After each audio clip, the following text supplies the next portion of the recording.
आज देख लीजिए कर्नाटक के अंदर देख लीजिए, हजारों भगवे दाढ़ी कपड़े पहनने वाले आरएसएस, जनसंगीन, संघ परिवार ये हमला करते हुए एक औरत की इज्जत व अस्मत को उछालने के लिए, उनकी इज्जत व अस्मत को तार तार करने के लिए हजारों भगवे उनके सामने जय श्री राम का नारा देते हुए उनके सामने दौड़ पड़ते हैं। लेकिन वो अकेली लड़की, मुस्कान नाम की लड़की, शेरनी और बहादुरनी लड़की अल्लाह का नाम लेकर नारे तकबीर की आवाज बुलंद करते हुए सबके सामने से दौड़ती है, निडर होकर, बेखौफ होकर, बिल्कुल घबराए नहीं हुए, बिल्कुल उनके दिल में खौफ नहीं है, एक अल्लाह पर भरोसा करके सबके सामने अल्लाह का नाम लेकर दौड़ती है। आज देख लीजिए महमूद असद मदनी ने उनको 5 लाख रुपए अवार्ड दिए।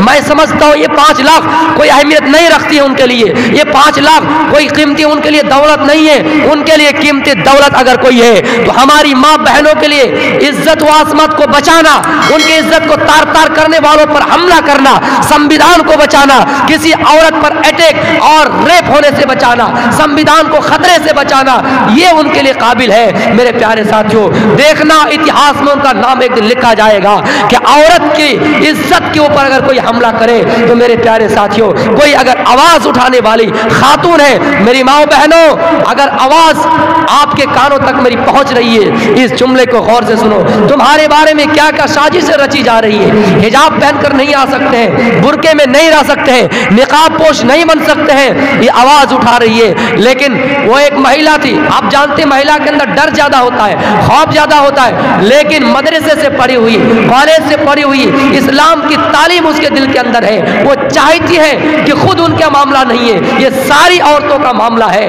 आज देख लीजिए इस जमाने में, इस युग में कितने औरतों के साथ रेप हुआ, कितने औरतों के साथ बलात्कार हुआ, ये नहीं दिखाए जाते हैं, ये नहीं दिखाएंगे इस मौके पर, ये नहीं दिखाए जाएंगे इस मौके पर, जात और बिरदारी दिखाए जाएंगे। लेकिन हम जितना दुख आसिफा के रेप होने पर है, उतना ही दुख और अफसोस निर्भया के रेप पर है, उतना ही दुख और अफसोस, उतना ही दर्द प्रियंका रेड्डी के रेप होने पर है। हम चाहते हैं कि औरत की इज्जत व हिफाजत इस देश में हमारी सरकार कर ले। मोदी जी, आपने बहुत बड़ा अच्छा नारा लगाया, बेटी पढ़ाओ देश बचाओ, आपका ये नारा मैं सैल्यूट करता हूं। आप हम चाहते हैं कि आप हमेशा सोचते कि औरत की इज्जत सही से रहे, लेकिन उन भगवा लोगों को भी आप सबक सिखाइए जो लोग औरत की इज्जत को उछालने के लिए मैदान में आ पड़ते हैं, आप उनको सबक सिखाइए।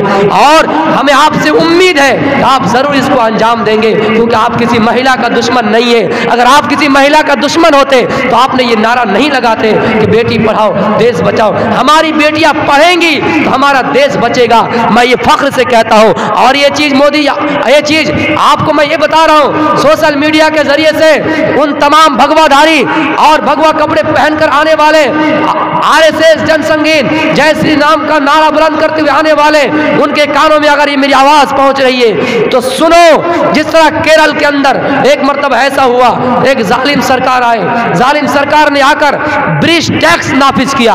ब्रिज टैक्स का मतलब समझ जाइए कि औरत जो दलित जात के हैं, जो नीची जात के हैं, वो छाती खोलकर, सीना खोलकर, अपने शर्मगाह को दिखाकर, पेस्तान को खोलकर आएंगे बादशाह के सामने, बड़े बड़े जाति के लोगों के सामने। पेस्तान खुलकर अगर नहीं आएंगे, सीना खोलकर अगर नहीं आएंगे, उनको जुर्माना लगेगा, टैक्स लगेगा। मेरे प्यारे साथियों, एक औरत, एक खातून थी जिनका नाम नंगेली है, आज भी इतिहास के पन्ने पर दर्ज है। आप सर्च कीजिए, आप तारीख की किताबें पढ़ जाइए। उसने कहा हम ऐसा नहीं कर सकते हैं, हम अपनी इज्जत व आसमत को किसी के सामने लुटाना नहीं चाहते हैं, हम अपना सीना नहीं खोलेंगे, हम अपना छाती नहीं दिखाएंगे, हम कपड़ा पहने रखेंगे, चाहे हमें टैक्स देना ही क्यों ना पड़े। एक महीना के बाद जब पुलिस उसके घर में पहुंचती है, प्रशासन उसके घर में पहुंचती है, गवर्नमेंट ये कानून बनाती है और उसके घर में प्रशासन पहुंचकर कहती है नंगेली अब तुम्हारा 1 महीना हो गया है, तुम टैक्स दो, अब तुम्हारा टैक्स की बारी आ गई। उसने कहा मैं टैक्स अगर दूंगा, कितने गरीब लोग ऐसे हैं जो टैक्स नहीं दे पाएंगे, वो छाती खोलकर बड़े लोगों के सामने आएंगे, मैं टैक्स देना गवारा नहीं करूंगी, मैं जो गवारा करती हूँ वो अब देखो मैं इतिहास में क्या रचने जा रही हूँ। वो घर जाती जाती है, छुरी उठाती है, अपने पिस्तान को काटकर किसी प्याले में, किसी कप में रखकर उन पुलिस के सामने लाकर रख देती है। उनके जिस्म से खून बह रहा है, उनके शवहर देखकर उनके सब में गिर जाता है और एक साथ दोनों का अंतिम संस्कार दिया जाता है। मेरे प्यारे साथियों, अगर ऐसा ही कारनामा अंजाम इस दौर में किसी ने दिया है तो मुस्कान ने दिया है। वो हमारे इस देश की बेटी है, वो भारत की बेटी है। आप ये फख्र महसूस कीजिए। अगर कोई बीजेपी गवर्नमेंट है उसको भी ये फख्र महसूस करनी चाहिए तो भारत की बेटी है। यही वो बेटी है जिन्होंने हिंदुस्तान को तिरंगा दिया। कौन दिया? सुरैया तैयब, एक लेडी खातून थी। ये नक्शा है, तिरंगा झंडा को नक्शा किसने दिया? एक लेडी खातून ने दिया, बुर्के में रहकर दिया, हिजाब में रहकर दिया। जरूरी नहीं है कि बुर्के छोड़कर ही औरत तरक्की कर सकती है। हम कहाँ कहते कि हमारी इस्लाम में तालीम पर पाबंदी लगाई गई है? अल्लाह के नबी फरमाते हैं, लोगों, अगर आपने अपनी बेटियों को सही तरबियत दी, अगर आपने अपनी बेटियों को सही तालीम दी, अगर आप अपनी बेटियों को मदरसे में अच्छी तरबियत देकर पढ़ाए तो आप उन बेटी को अच्छी तरबियत देने के बदले में आपका ठिकाना जन्नत बनेगा। इस्लाम तालीम से कहाँ रोकता है? इस्लाम को कैसे आप बदनाम करते हैं? अंजना ओम कश्यप पे एक एंकर है, मैं उनके बातों को सलाम करता हूँ। एक बड़े पढ़े लिखे हैं, लेकिन वो हिजाब के मुद्दे पर सवाल उठाती है और क्या नारे लगाती है कि कुरान में कहाँ लिखा है हिजाब के बारे में। मेरे प्यारे साथियों, मैं उनसे कहना चाहता हूँ कि जिस तरह हम आपकी किताब महाभारत पढ़ते हैं, आप भी हमारा कुरान पढ़िए। कुरान में सूरह नूर के अंदर लिखा हुआ कि नहीं, कुल्लिल मुमिनीना यगुस्सु मिन अब्सारिहिम व यहफज़ू फुरूजहुम, औरतों के बारे में है, व कुल्लिल मुमिनात यगुस्सुना मिन अब्सारिहिन्ना व यहफज़ना फुरूजहुन्ना। जिस तरह मर्दों के हिजाब के बारे में है, औरतों के भी हिजाब के बारे में है। महाभारत का वाक़या मैं सुना रहा हूँ। इसी चंद शब्दों के साथ मैं अपनी तकरीर को ख़त्म करूँगा। महाभारत के अंदर जब द्रौपदी एक औरत थी, खातून थी, जुए में हारा गया। किसने हारा? पांडुए ने अपनी बीबी को हार दिया। पांडुए में अपने बीबी को जुए में हार गया, वो अपने बीबी को भी हार गए। और किसने जीता?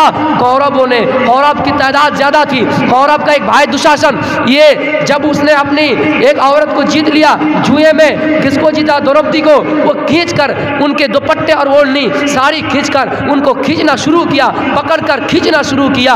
उनका जिस्म करीब था कि नंगे हो जाए, बराना हो जाए। श्री कृष्ण जी की मदद आई। उनकी खिताब के मुताबिक उनकी साड़ी बढ़ती गई, लंबी होती गई, इतनी लंबी हुई कि वो खींचते रहे, लेकिन द्रौपदी की इज्जत पर कोई उछाल नहीं सके, उनका जिस्म नंगा नहीं हो सका। इसलिए पर्दा आपके किताब में भी है, इस्लाम में भी है। मेरे प्यारे साथियों, इसलिए मैं ये कहना चाहूँगा, एक उनके आदमी ने कहा, यूट्यूब में ट्वीट किया, अगर वो हिजाब पहनकर स्कूल में आएंगी तो हिंदू भी भगवा पहनकर आएंगे। आइए, इसमें कोई दिक्कत नहीं, इसमें मुसलमान कब एतराज़ करता है? आप तो हमारे बारे में कहते हैं अजान पर पाबंदी लगाएंगे, दाढ़ी पर पाबंदी लगाएंगे, टोपी पर पाबंदी लगाएंगे। हमने कभी आपके ऊपर कोई मुद्दा उठाया ही नहीं। और हम क्यों उठाए? इस्लाम ये हमें तालीम नहीं, हमें तो इस्लाम ये भी सिखाता है कि किसी दूसरे माबूद की अगर आप इज्जत करेंगे, किसी दूसरे की अगर माबूदों की आप इज्जत करेंगे, उनके बदले में वो आपके माबूदों की इज्जत करेंगे।